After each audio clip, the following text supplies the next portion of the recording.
Conjuguer les plaisirs. La dictée éclectique et atypique de la voyelle bleue.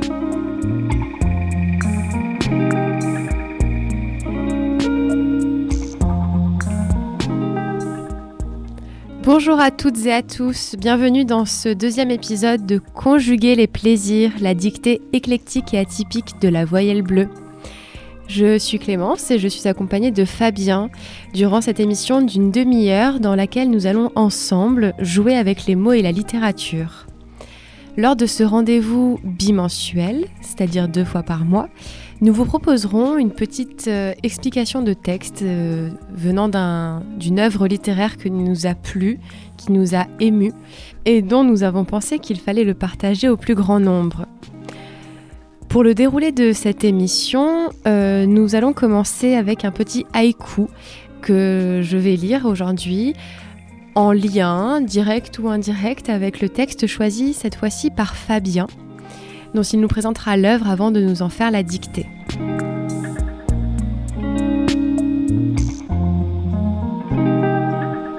Et tout de suite, je vous présente le haïku de cet épisode.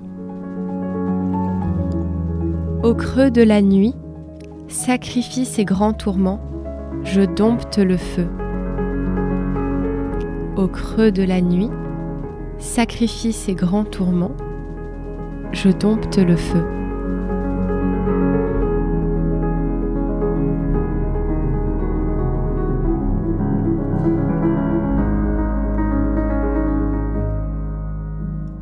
Fabien, bonjour. Oui, bonjour Clémence. De quoi vas-tu nous parler aujourd'hui ? Eh bien, aujourd'hui, on va faire la dictée sur un texte de Michel Tournier, son premier livre, Vendredi ou les limbes du Pacifique. Est-ce que tu le connais ? Je l'ai vu passer de nombreuses fois. Je crois qu'on le lit parfois au collège ou au lycée. Alors, celui qu'on lit au collège ou au lycée, c'est sa version jeunesse qu'il a écrit une dizaine d'années plus tard. C'est Vendredi ou la vie sauvage. Ah, exact. Mais on va nous concentrer sur la version adulte, on va dire, de Vendredi. Petite présentation d'abord de l'auteur. Michel Tournier, c'est un écrivain français, philosophe de formation et germaniste. Il a commencé sa carrière comme traducteur pour les éditions Plomb. Son premier roman, comme je l'ai dit, c'est celui qui nous intéresse. Et il a écrit un peu tardivement, enfin je sais pas, tu vas me dire d'ailleurs, il a écrit à 42 ans. Est-ce que pour toi ça te paraît tardif ou Par pas ? rapport à l'auteur qu'on a pu découvrir la dernière fois au premier épisode, 42 ans, oui, c'est le double de l'âge qu'avait notre auteur, mais pourquoi pas, j'entends parler d'auteurs qui ont écrit jusqu'à leur mort, jusqu'à leurs 60 ans, 70 ans. 42 ans, au cœur de la vie, c'est peut-être le bon moment. Oui, tout à fait. Mais en tout cas, une fois qu'il a commencé à écrire son premier livre, eh bien, il a beaucoup publié ensuite. Il était inconnu, tout à fait, de la scène littéraire, et il s'est très vite fait remarquer avec ce livre, Vendredi ou les limbes du Pacifique, qui est sorti en 1967. On reparlera de la date, c'est assez important, à la fois pour Michel Tournier, mais aussi, on va dire, pour la vie socio-politique de l'époque. Quelques chiffres. Il a écrit 7 romans.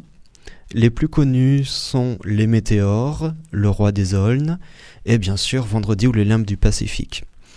Comme je le disais, il y a aussi sa version jeune public, Vendredi ou la vie sauvage. Il a également publié des recueils de contes, 19 essais et 12 livres jeunesse. Voilà un petit peu. Alors, à l'époque, revenons à la fin des années 60, eh bien, il s'est fait remarquer dès la première parution, et chose très, peut-être pas étrange, parce qu'elle est justifiée, mais en tout cas rare, dès sa première publication, donc en 1967, la même année, il a eu le prestigieux Grand Prix de l'Académie française. Ah oui. Pour son premier livre, première année de sortie. Je vous invite à aller sur internet pour voir les éloges à l'époque de l'Académie française sur son livre. Alors ce qui l'a pas mal aidé, c'est qu'il a renoué avec une tradition d'écriture française qui s'était perdu avec le modernisme des années 40, 50, 60. Et lui a réécrit dans la pure tradition littéraire française. Mais sur le fond, les sujets étaient bien actuels et même devançaient pas mal l'actualité, puisque ça a été écrit en 67, publié en 67. Œuvre dès sa publication, on a vu, les prix sont tombés, une dizaine de traductions s'en est suivi. Un livre très très apprécié au Canada et aux États-Unis, qui va alimenter la vague hippie des années 70. On est 1 an avant l'événement de mai 68.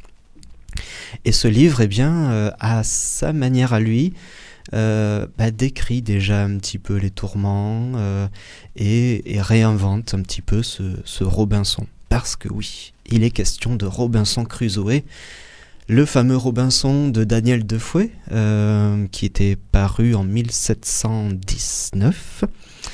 Et donc, Michel Tournier, alors j'allais dire fait un remake. Le mot, cet anglicisme n'est peut-être pas tout à fait correct, mais en tout cas, il modernise ce vieux Robinson.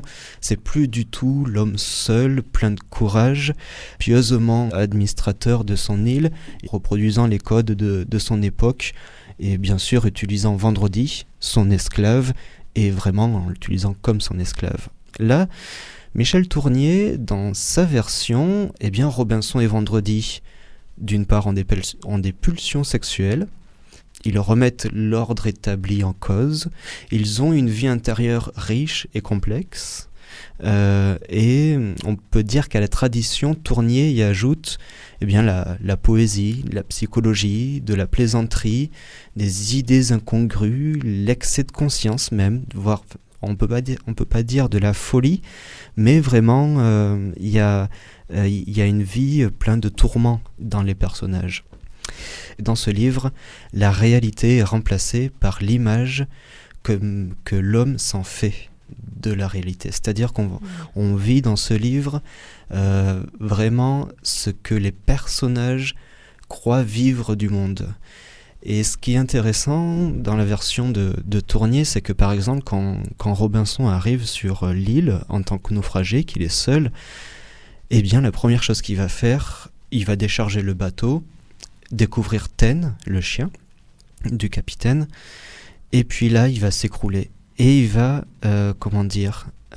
se souiller à la terre. C'est-à-dire qu'il va s'imbiber de terre, et il veut mourir dans la terre. Enfin, pas mourir, mais dans un désespoir si noir qu'il ne peut plus rien faire de son corps. Donc il est vraiment en putréfaction dans cette île.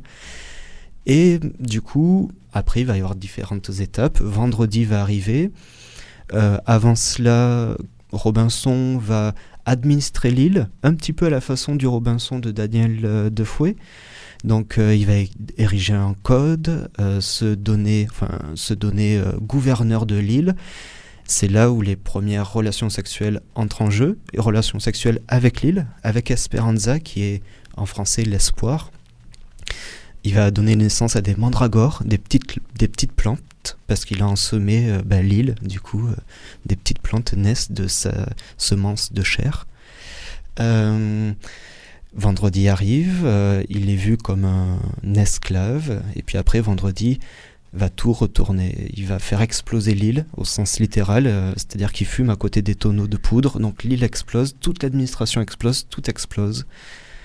Robinson Crusoe se rend compte que les choses établies n'ont pas de valeur dans le temps, et revoit sa construction du temps. Et c'est pour cela que c'est un roman, mais c'est aussi un essai psychologique, un essai. On sent du Freud, de Laldan, on sent aussi du Lévi-Strauss. Il y a beaucoup de termes d'ethnologie, donc cette science entre l'anthropologie et les sciences sociales. Et donc voilà. Il y a 4 personnages, donc Taine, le chien du capitaine, le capitaine qui est mort, bien entendu, Vendredi, Robinson et Esperanza, l'île. L'île est vue comme un personnage. Elle change autant que les autres. Elle change autant que Robinson et Vendredi. Ce pourquoi j'aime le livre, enfin ce qui m'a donné vraiment le choix de ce premier livre pour cette émission, on va le voir, c'est un livre solaire, mais à la fois qui donne de l'air. Alors j'ai eu du mal à me le conceptualiser hier quand j'y ai réfléchi, mais pour moi c'est vraiment un livre qui donne de la matière à l'air et qui nous ouvre à, oui, l'air est quelque chose. Et donc Robinson Crusoe, au départ il commence en tant que minéral, c'est-à-dire qu'il se plonge dans la terre, dans la roche. Après il devient homme, administrateur, et à la fin il finit, le titre porte ce nom, les limbes du Pacifique, donc il finit en l'air, il finit dans une zone, c'est ni le paradis ni l'enfer, c'est les limbes, lui il est dans ses limbes à lui d'Esperanza, et donc pour moi c'est vraiment un livre qui donne de l'air et qui est très inspirant pour comment on se construit nous et comment on se construit nous dans cet espace qu'est l'air. Et aussi dans la postface du livre, donc elle est rédigée par Gilles Deleuze. Gilles Deleuze se concentre beaucoup sur autrui. Comment je me construis à travers autrui. Et du coup, là, Robinson, au départ, il est solo. Oui. Donc, voilà, elle est très, très intéressante, cette postface. J'ai failli prendre un extrait, en fait, de la postface. Mais je vous laisse aller la découvrir. Elle est dans les éditions Gallimard de la collection Folio, donc de Vendredi ou les limbes du Pacifique. Et voilà. J'ai une petite question. Oui, bien sûr. Comment est-ce que tu as, avant d'ouvrir ce livre, est-ce que tu savais que tu plongeais dans un roman, dans un essai, dans une sorte de poésie en prose ? Donc, comment est-ce que tu envisageais cette lecture et finalement, qu'est-ce que ça a été ? Tu mets différents mots sur ce livre en disant roman, puis essai, psychologique, etc. Toi, finalement, comment est-ce que tu as perçu cette lecture ? Moi, je l'ai vraiment pris comme un roman.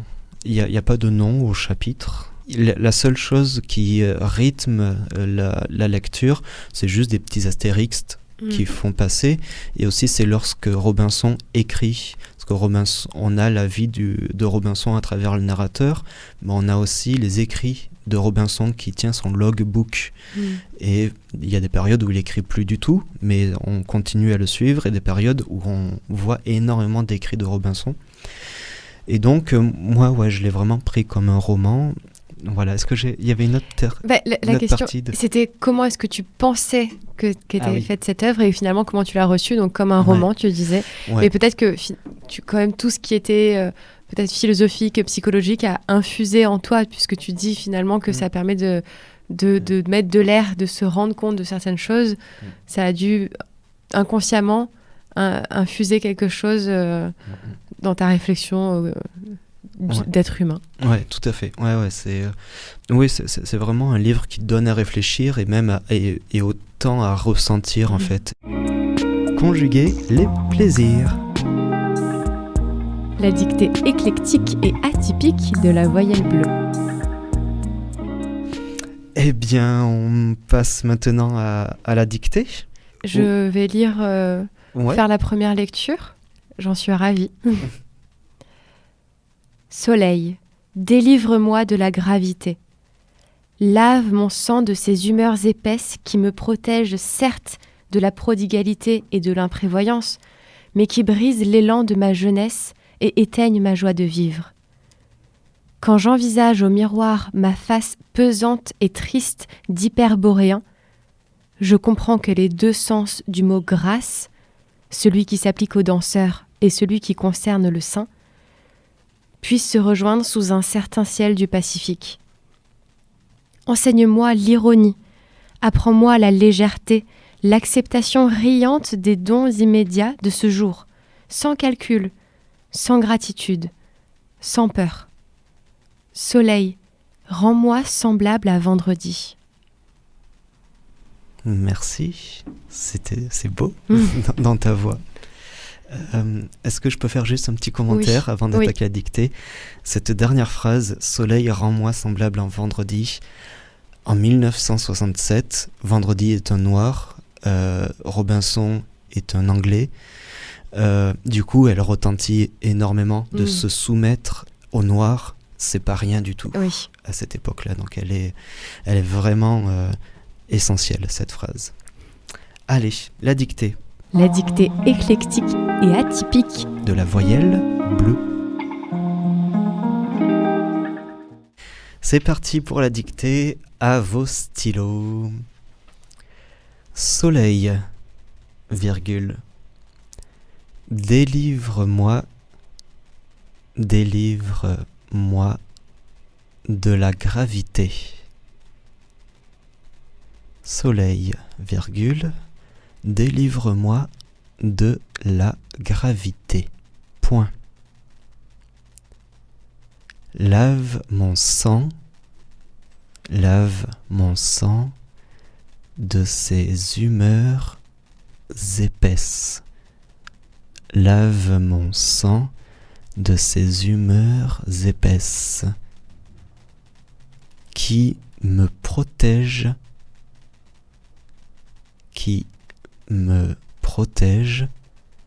certes, de la prodigalité,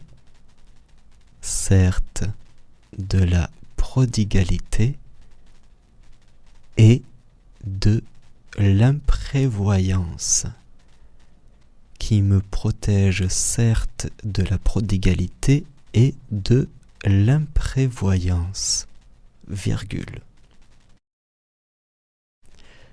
Mais qui brise l'élan de ma jeunesse,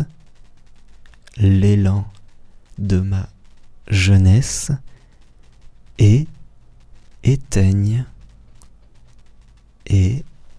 éteigne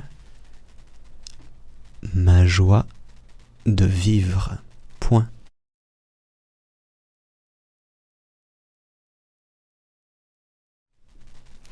Mais qui brise l'élan de ma jeunesse et éteigne ma joie de vivre.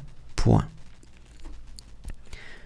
Quand j'envisage au miroir,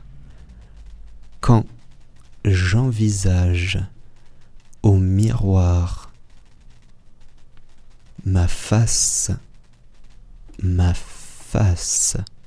pesante et triste, quand j'envisage au miroir ma face pesante et triste d'hyperboréen, virgule,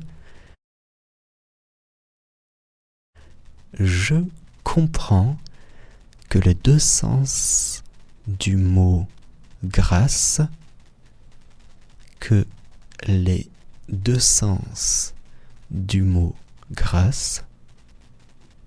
tirer celui qui s'applique aux danseurs et celui qui s'applique aux danseurs et celui qui concerne le sein. À nouveau un tiré. Celui qui s'applique aux danseurs et celui qui concerne le sein. Puisse se rejoindre sous un certain ciel du Pacifique. Puisse se rejoindre sous un certain ciel du Pacifique. Point. Enseigne-moi l'ironie. Point. Enseigne-moi l'ironie. Point. Apprends-moi la légèreté. Apprends-moi la légèreté, virgule, l'acceptation riante des dons immédiats, l'acceptation riante des dons immédiats de ce jour, l'acceptation riante des dons immédiats de ce jour, virgule,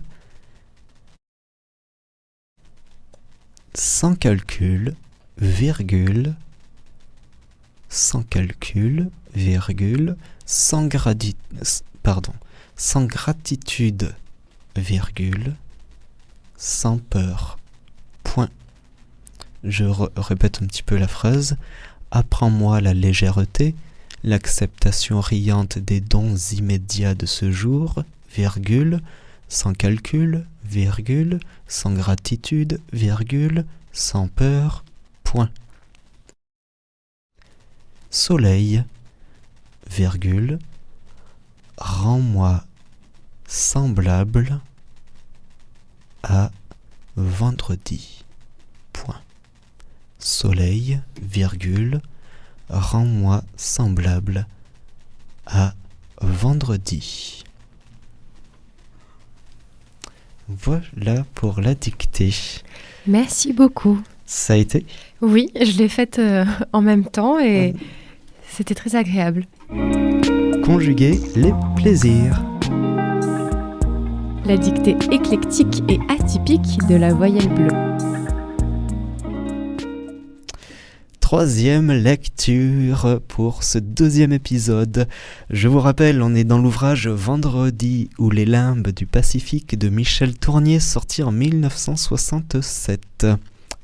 C'est parti. Soleil, délivre-moi de la gravité. Lave mon sang de ces humeurs épaisses qui me protègent certes de la prodigalité et de l'imprévoyance, mais qui brisent l'élan de ma jeunesse et éteignent ma joie de vivre. Quand j'envisage au miroir ma face pesante et triste d'hyperboréen, je comprends que les deux sens du mot grâce, celui qui s'applique aux danseurs et celui qui concerne le sein, puissent se rejoindre sous un certain ciel du Pacifique. Enseigne-moi l'ironie, apprends-moi la légèreté, l'acceptation riante des dons immédiats de ce jour, sans calcul, sans gratitude, sans peur. Soleil, rends-moi semblable à vendredi. Tu penses avoir fait des fautes ou pas ? T'avais des mots un peu plus compliqués ? J'ai douté sur... pourtant, alors que j'ai lu le texte juste avant, j'ai vu, mais j'ai douté sur « lave mon sang de ces humeurs épaisses », sachant que c'est... J'ai l'impression peut autant s'écrire CES que SES. Ouais, tout à fait. Quelle était la bonne Eh bien, orthographe ? c'était le SES de ces humeurs épaisses. Donc les humeurs de son sang. Voilà, c'est ça. Son sang est personnifié donc en humeur épaisse. Alors, il y avait quelques mots que l'on n'a pas l'habitude de voir. Le début, il n'y a pas de difficulté. Soleil, délivre-moi de la gravité. J'espère que vous n'avez pas oublié le petit tiret entre délivre et moi, qui se tiennent par ce tiret. D'ailleurs, il y en aura deux autres dans le texte pour enseigne-moi et apprends-moi. Peu importe le verbe qu'il y a derrière, un petit tiret. Et rends-moi à la dernière ligne aussi. Ah oui, exact. Eh bien, le premier mot, il y a un peu plus complexe, c'était prodigalité. Qu'est-ce que ça veut dire, Fabien ? Alors, prodigalité, c'est celui qui fait des dépenses excessives, qui se donne énormément, et c'est souvent rattaché à l'argent. C'est un peu celui qui dilapide son argent dans les jeux, dans les loisirs, etc. Donc une personne prodigue, c'est une personne qui dépense sans mesure. Et là, du coup, lui, dans le texte, ces humeurs épaisses qui le protègent certes de la prodigalité, donc qui lui gardent une certaine raison, on va dire, et de l'imprévoyance, c'est-à-dire de l'organisation de sa vie, mais derrière qui brise son élan de sa jeunesse et éteigne sa joie de vivre. Alors le deuxième mot un petit peu plus complexe, qu'on n'a pas l'habitude de voir, qui est même assez rare, parce que moi c'était la première fois que je le voyais, pour ma part, c'est hyperboréen. Alors hyperboréen, ça veut dire qu'il vient de l'extrême nord. on pense aux aurores boréales. Tout à fait, que l'on voit sur les pôles. Donc voilà, l'hyperboréen, c'est... d'ailleurs, il y a une carte, si vous marquez cela sur vos moteurs de recherche. En fait, c'est comme si le centre, c'était le pôle Nord. Et en fait, c'est les pays qu'on voit sur le premier cercle, qui est le tropique du Cancer. D'accord. Donc c'est les pays au-delà du tropique du Cancer. Voilà, donc dans la phrase, c'est quand j'envisage au miroir ma face pesante et triste d'hyperboréen. Alors ensuite, il y a un verbe qui est conjugué assez tard dans la phrase et qui du coup peut donner de la confusion. Je vous relis la phrase. Je comprends que le deux sens du mot grâce, celui qui s'applique aux danseurs et celui qui concerne le sein, puissent se rejoindre sous un certain ciel du Pacifique. Donc là, vous entendez que le verbe de la phrase arrive assez tardivement, c'est le verbe pouvoir, donc là conjugué et qui donne puisse. Et donc puisse, c'est la troisième personne du pluriel, puisse, qui parle des deux sens du mot grâce. J'allais moi-même me confondre. Ouais. Donc c'est ces deux sens qui, on peut dire, qui peuvent se rejoindre sous un certain ciel du Pacifique si on le conjugue au présent. Mais donc là c'est P-U-I-2-S-E-N-T, donc pour ce verbe pouvoir. C'est du subjonctif présent. Voilà, après, après ça, est-ce que tu en vois ? Ne pas oublier la majuscule au mot Pacifique, ouais. Puisqu'il s'agit d'un lieu géographique, mais aussi au mot vendredi, qui est ici un prénom. Tout à fait, c'est le personnage de vendredi et non pas le jour de la semaine. C'est le dernier mot et donc là aussi de quoi faire une faute sur ce vendredi qui est donc le personnage et qui est le personnage central pour cet ouvrage de Michel Tournier, là où l'ouvrage originel de Daniel Defoe, c'était Robinson, donc Robinson Crusoe et ses aventures. Michel Tournier, pour lui, c'est Vendredi, le personnage principal. Et par rapport au contexte, encore une fois, de la publication du livre 1967, je pense que c'est assez rare, surtout en partant d'une œuvre originale comme l'histoire de Robinson Crusoe, de d'un seul coup mettre l'esclave noir comme personnage principal. C'est tout puissant, je pense. Tout à fait. La fin du colonialisme a quand même fait ses œuvres. Là, on est milieu du XXe siècle, mais sociétalement parlant, il y a encore beaucoup de travail à faire, notamment en Angleterre, notamment aux États-Unis, au Canada. Et c'est là où l'œuvre a eu le plus grand succès. Donc ça donne vraiment la puissance que ça a eu dans la société et le bien que ça a fait aussi de mettre en avant les minorités. Merci Michel. Voilà, merci Michel Tournier pour ce cadeau. La dictée éclectique et atypique de la voyelle bleue. Ça me fait penser à une autre petite faute qui aurait été possible sur le mot saint, qui peut s'écrire de différentes manières. Et on fait bien ici allusion au saint de la religion, S-A-I-N-T. Puisqu'en effet, on parle de la grâce du saint. Tout à fait, ouais. D'ailleurs, on pourra peut-être un jour faire un épisode avec les pièges de la langue française. Nous portions les portions. Voilà. Donc voilà, c'est plus à lire normalement, mais il y a un texte qui existe avec toutes les... tous les mots qui s'écrivent de la même manière, mais qui ne se prononcent pas de la même manière ou qui ne veulent pas du tout dire la même chose. Je vis le vice, par exemple. Oui. Nous avons différents. Ouais, ça, voilà. Peut-être que ça viendra un jour. Eh bien... Merci beaucoup, Fabien. Merci à toi, Clémence, pour cet deuxième épisode. Le prochain, c'est toi. Tu as déjà une idée ? J'ai envie de partir sur de la poésie. Même si je me pose toujours la question de comment est-ce qu'on va faire la dictée du poème. Ce sera encore autour de la nature, je crois. Ok. Ça m'inspire en ce moment. Super. J'ai hâte d'être au prochain épisode pour entendre ta dictée. Merci beaucoup, Clémence. Avec plaisir. Merci à toi. À bientôt. À bientôt. Conjuguer les plaisirs. Wow. la dictée éclectique et atypique de la voyelle bleue.